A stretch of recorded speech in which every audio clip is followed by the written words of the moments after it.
Welcome to special analysis. నేను రమ్మ మండవ. ఈరోజు అనాలిసిస్లో భాగంగా మనం తీసుకోబోతున్న టాపిక్ ఏంటంటే కడప ఎమ్మెల్యే, కడప టీడీపీ ఎమ్మెల్యేగా ఉన్న మాధవిరెడ్డిపై సొంత టీడీపీ నేతలే తిరుగుబాటు చేస్తున్నారా అంటే అవునని చెప్పాలి.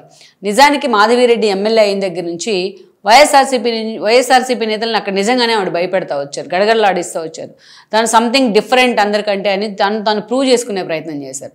పేరుకు మాత్రం ఆమె ఫస్ట్ టైం ఎమ్మెల్యే అయినప్పటికీ కూడా పలు అంశాల మీద ఆమె మాట్లాడే విధానం కానీ, ఆమె చాలా యారగెంట్గా ఆమె ఇచ్చే స్పీచ్లు కానీ, ఆమె డైలాగ్ డిక్షన్ కానీ, ఆమె డెలివరీస్ కానీ, డైలాగ్ డెలివరీ ఇవన్నీ కూడా ఆమెకి ఒక ఎసెట్స్, ఒక యాడ్ అండ్ ఎలిమెంట్స్.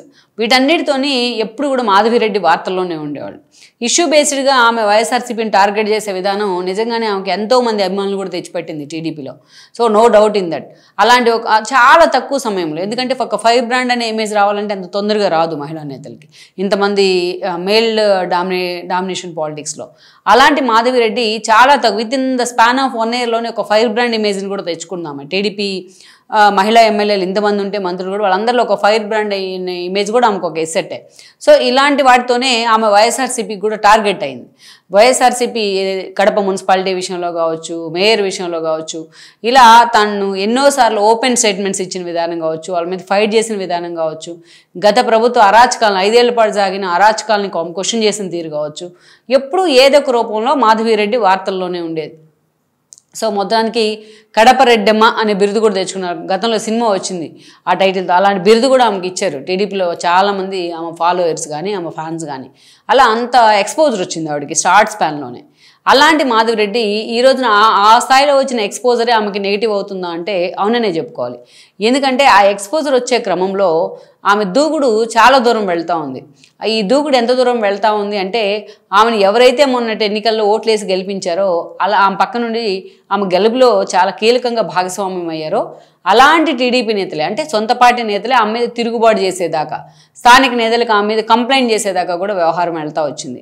అంటే ఇదంతా ఇలాగే మాధవిరెడ్డి ఇలాగే తన టెంపోని కొనసాగిస్తే అది ఆమె సెల్ఫ్ గోల్ అయ్యే అవకాశం ఉందన్న వాదన కూడా అక్కడ వినిపిస్తూ ఉంది. If it is fact are not, నిజంగానే మాధవిరెడ్డి లాంటి ఒక ఆమె టీడీపీ కేసెట్, కానీ అలాంటి ఆమె మీద కూడా అక్కడ వ్యతిరేకత ఉంది అంటే ఆమె ఒకసారి వెనక్కి తిరిగి చూసుకోవాల్సిన అవసరం అయితే ఉంది ఈ రోజున.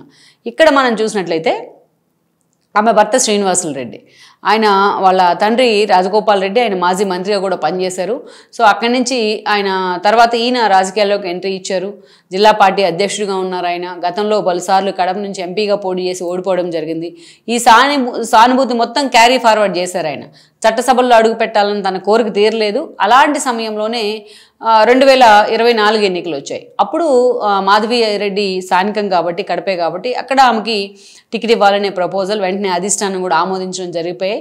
సో రాష్ట్ర వ్యాప్తంగా ఉన్న ఒక వేవ్ కావచ్చు, స్థానికంగా శ్రీనివాసరెడ్డి మీద ఉన్న ఒక సింపతి కావచ్చు, ఇవన్నీ కలిసి మాధవిరెడ్డికి యాడ్ అండ్ ఎలిమెంట్స్ అయ్యాయి.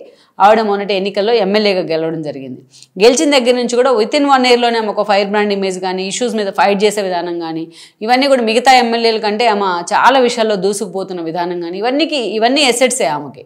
అయితే ఈ దూకుడుతనంలోనే ఆమె మీద ఈరోజు నెగిటివిటీ కూడా పెరుగుతూ ఉంది. సరే, వైఎస్ఆర్సీపీ కంటే ఆమె ప్రత్యర్థి, ఆ మాటలకు ఆమె కొంతమంది నేతలు వెనక్కి తగ్గుతూ ఉన్నారు, ఇదంతా ఓకే అనుకోవచ్చు.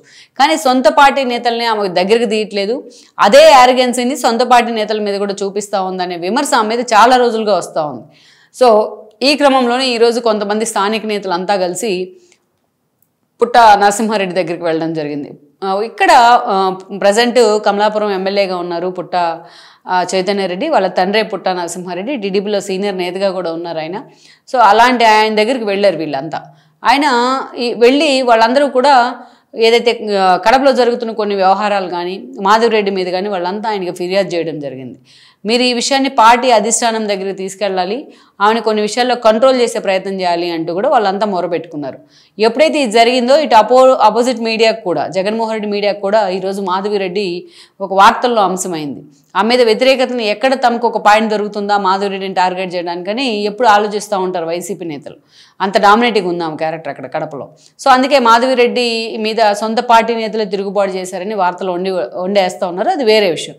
ఇక్కడ కామెడీ ఏంటంటే, నిజానికి అటు చైతన్యకు కానీ, ఇటు నరసింహారెడ్డి కానీ కడప మీద నిజంగానే ఫోకస్ ఉంది, వాళ్ళకి కొంత పట్టు కూడా ఉంది.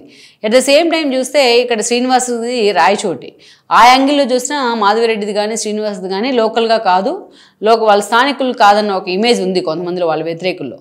ఇక్కడ వేరే ఈ కమలాపురం నుంచి వాళ్ళు ఎమ్మెల్యేగా రిప్రజెంట్ చేసినప్పటికీ చైతన్య లాంటి వాళ్ళు, బట్ ఇక్కడ చూసినట్లయితే వాడి కడప మీద ఎప్పటి నుంచో ఫోకస్ ఉంది. నెక్స్ట్ ఎలక్షన్స్కైనా తాము కడపకు మూవ్ అవ్వాలన్న ఆలోచన వాళ్ళ అనుచరుల్లో ఉంది, వాళ్ళ అభిమానుల్లో కూడా ఉంది.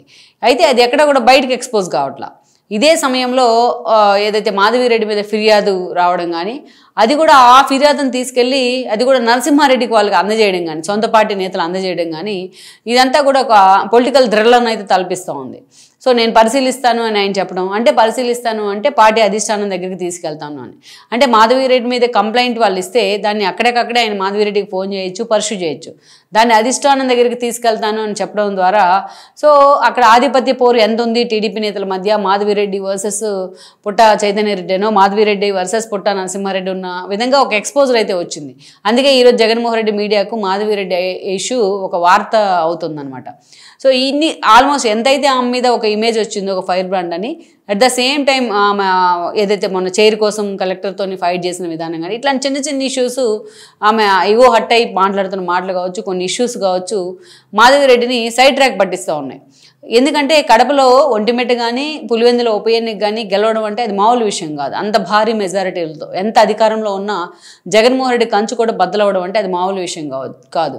బీటెక్ రవి కావచ్చు, రాంభూపాల్ రెడ్డి కావచ్చు, లతారెడ్డి కావచ్చు, అదేవిధంగా శ్రీనివాస్ రెడ్డి కావచ్చు, మూకుమ్ముడిగా వీళ్ళంతా మాధవిరెడ్డి లాంటి వాళ్ళు కలిసి పనిచేస్తేనే ఈ విజయం సాధ్యమైంది. అంతటి విజయమే సైడ్కి వెళ్ళిపోయేలాగా ఆమె చైర్ కోసం కొట్లాడిన ఇష్యూ హైలైట్ అయింది. అందుకే ఎంత నెగిటివిటీనే ముందెళ్తుంది కొంచెం పాజిటివిటీ కన్నా అని చెప్తా ఉంటారు. సో అందుకే మాధవిరెడ్డి సొంత పార్టీ నేతల్లోనే ఈ తిరుగుబాటును మాత్రం ఆమె ఊహించి ఉండదు. ఇప్పటికైనా ఈ ఇష్యూని ఆమె కరెక్ట్ చేసుకోకపోతే సో ఆమె ఫైర్ బ్రాండ్ ఇమేజ్కి కానీ, అదేవిధంగా ఆమె దూకుడుకి, ఎందుకంటే ఎంతో భవిష్యత్తు ఉంది అలాంటి నేతకు, మళ్ళా ఆపర్చునిటీ అనేసి రావు. సో అలాంటిది ఈరోజు మాధవిరెడ్డి తాను కొద్దిగా కంట్రోల్ చేసుకునే ప్రయత్నమో, తన మీద అసంతృప్తితో ఉన్న నేతలను మాట్లాడించే ప్రయత్నమో చేస్తే ఈ ప్రాబ్లం చాలా చిన్నది ఆమె సార్ట్అవుట్ చేసుకుంటే. మరి ఆవిడ ఎందుకు ఇలాంటి వాటిని నెగ్లెక్ట్ చేస్తుందనేది కూడా ఇంకొద్ది రోజుల్లోనే క్లారిటీ వచ్చే అవకాశం. ఈ వీడియో మీకు నచ్చినట్లయితే please share, like and subscribe.